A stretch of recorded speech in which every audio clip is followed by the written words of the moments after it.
what is your first memory of playing football? Wow. That's hard because I talk about this with my family a lot, so I don't know what's my first memory versus what they put into my That's a head. good point. You know? No, I remember playing at Forest Hill. Glenfield was actually my first club. So That's controversial. yes, Let it go. I wanted Forest Hill as my home club, but I was 4 years old when I started, and they didn't start till 5 years old. Yeah. So I went to Glenfield for the 1 year, then came over to Forest Hill. Nice. I just remember rocking up on the weekends early in the morning, playing a whole lot of matches with family there, then going to a cafe afterwards with my family for like a brunch. Just nice memories like Beauty. that. Like, is it frost? It's frost on the ground. Yeah. It's always freezing, eh? Very cold, yeah. But just all pitches set up across the whole field, have little tournaments, games. Yeah, and then just... Stressing about finding a park at Beecroft? Yes, Yeah. literally, Oh, literally. horrible. Yeah. And who's doing the driving? Is it everybody in the car? And Yeah. are they talking ahead of the game? This is what we want from you, Ben. And then the debrief on the way back.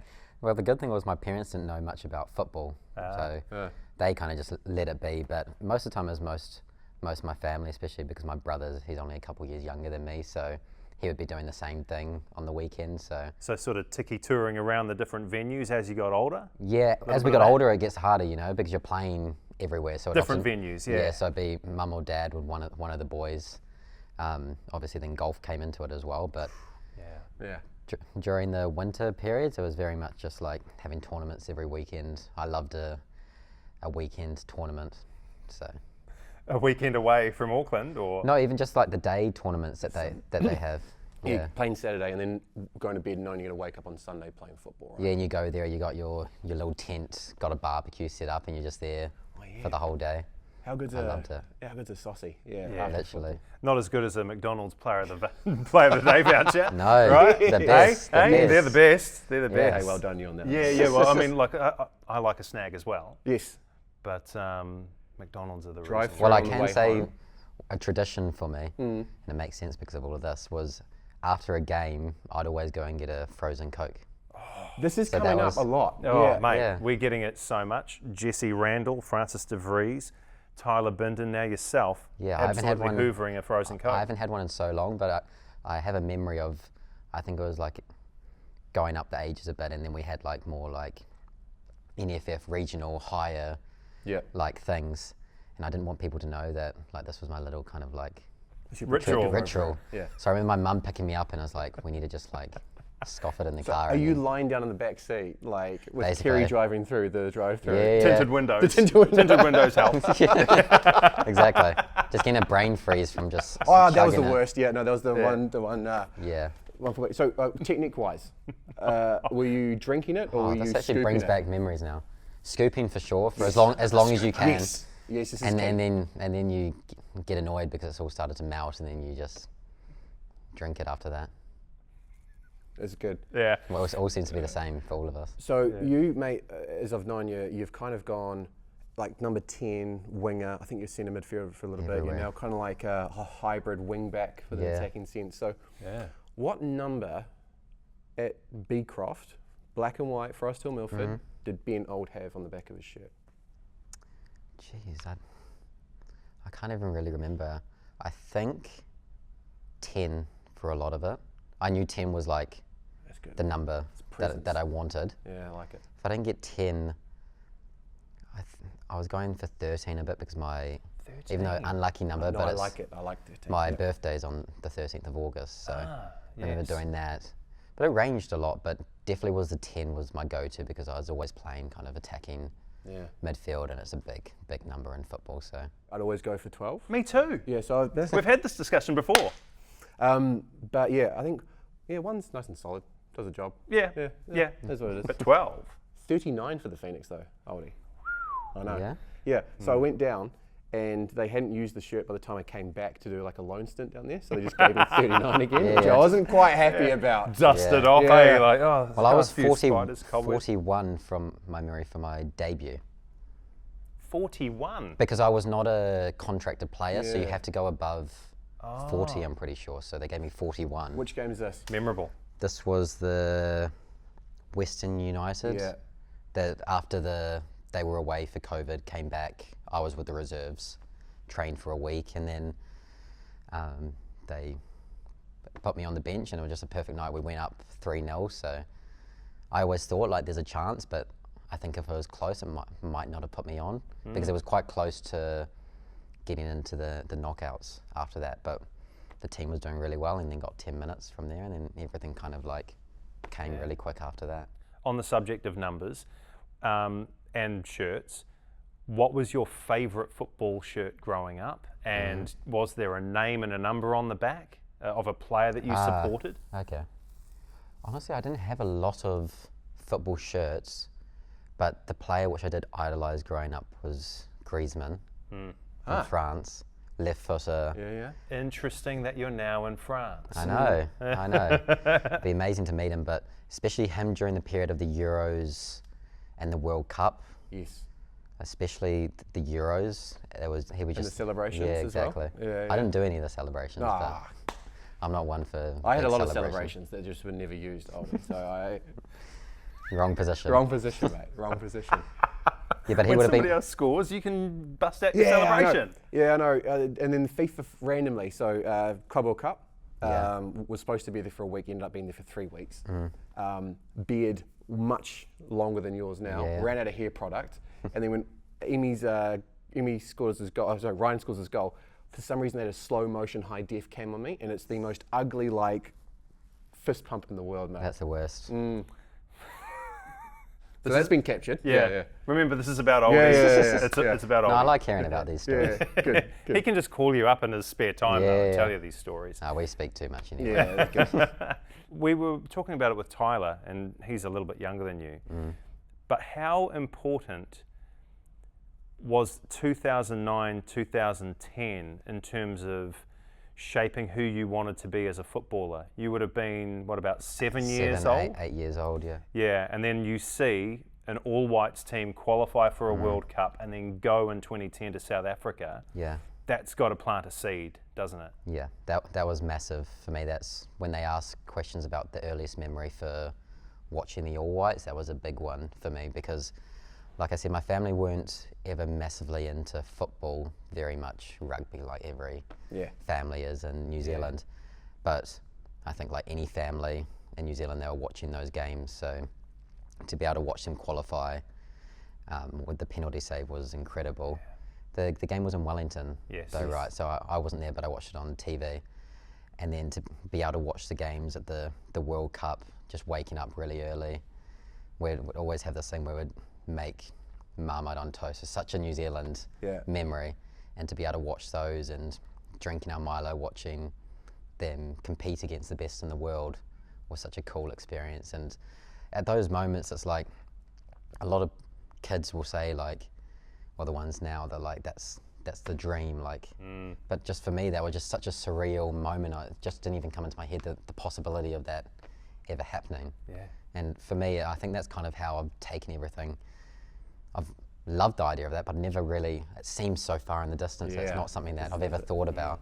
So it's kind of just been those next steps for me, and then it just becomes a reality, which is incredible. Yeah, and you are going to a World Cup. I mean, I'm assuming that's wood. I think so. Yeah. Touch wood, Yeah. injury-free, you're off to the World Cup. And yeah, how surreal is that? Yeah, it's incredible.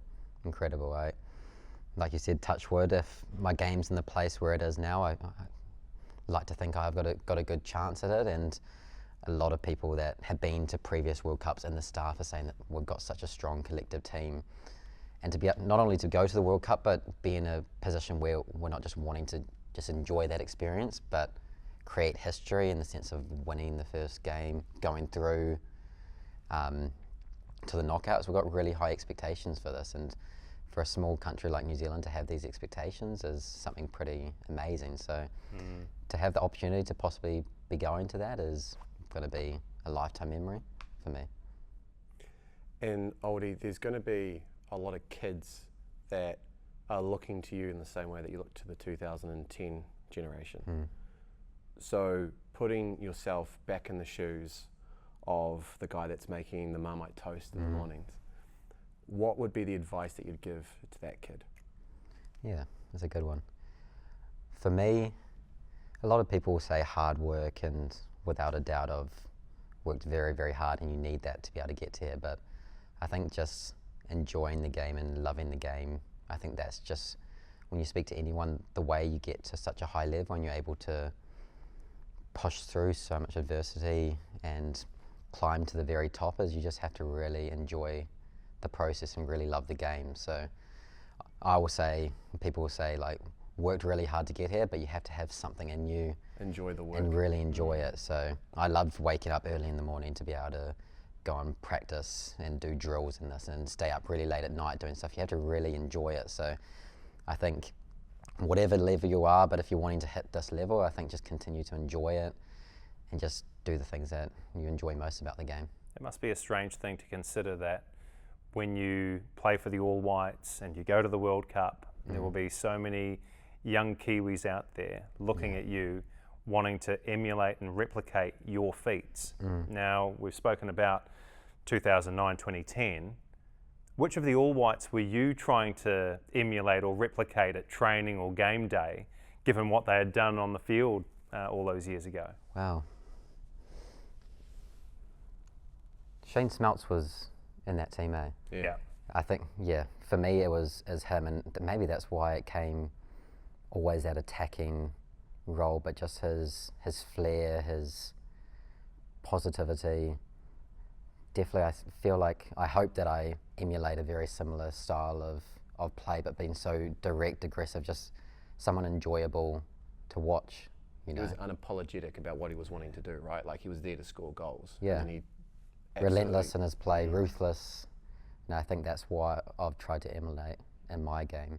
And he's a World Cup goal scorer. Exactly. So no pressure, mate. I know. That's now that I'm starting to make goals for everything, that's a top thing. I think to win games, that's the most important, and my biggest goals for myself and the team. But if I can score a goal, that would be incredible. I was massive on visualization when I was playing. Close your eyes, imagine doing certain things on the field, winning that tackle, making that pass, scoring a goal.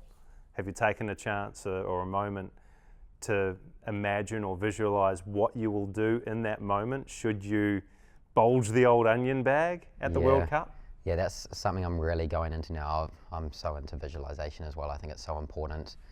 Just a different way to be able to emulate such big pressure moments. And it's something that we've never experienced, and you can talk to people and stuff, but it's just not something that you can really fully prepare for. So visualization is such a massive way to do it. But working with the psychologist here, I think trying to prepare yourself as much as you can for something that you can't prepare for.